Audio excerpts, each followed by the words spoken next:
Hi, Mikael. Good morning. Good morning sa ating mga kapuso. Well, tanungin natin si Gino kasi siya yung unang susubok ng Goliath Swing or Giant Swing nga na tinatawag. At isa nga itong mga kapuso sa pinakabago attraction dito sa Subic Bay, Freeport, dito po sa loob ng isang survival camp. At nakikita nyo, getting ready na si Gino.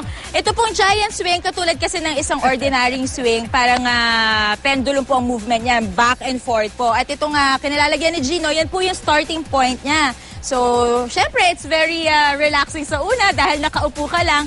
Pero nakakatakot na siya dahil unti-unti po kayo itataas niyan tulad ng ginagawa kay Gino. Gamit po ang isang makina, itataas siya hanggang sa umabot po siya ng 30 feet high. Gino, kumusta? Medyo relaxing naman pero parang feeling ko meron tong surprise. Na nararamdaman mamayang konti. Nakakakababa habang umaakyat? Hindi naman. Medyo. Alam mo, ang gusto ko marinig yung reaction mo kapag nirelease na yung humahatak sa'yo. Kasi pagdating mo nga sa 30 feet high, na malapit-lapit na, i-release ka niyan mula dyan sa mataas sa point na yan. At doon na nga magsisimula mga kapuso, yung kanyang exciting, thrilling adventure. O ano, Gino? Ready ka na? Ayan na! Ready na!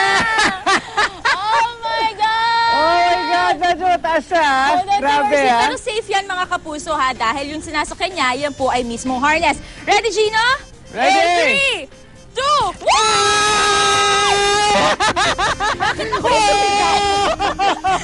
Bakit ako yung sumigaw? Hindi naman ako yung hindi naman ako yung sumakay. Ang sarap!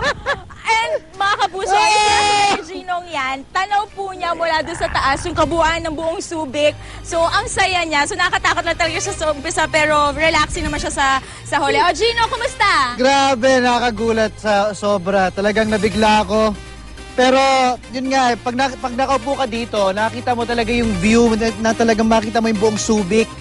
So, not only that, magugulat ka, pero at the same time, pagka medyo sinasakyan mo na-appreciate mo yung view ng Subic. Sige, mamaya check up din kita. Sana in place pa yung puso mo. Anyway, mas marami pa tayong pag-uusapan mga kapuso. Mas marami pa tayong thrilling activities sa ibibida sa pagbabalik po natin dito sa Subic. Balik muna tayo sa studio.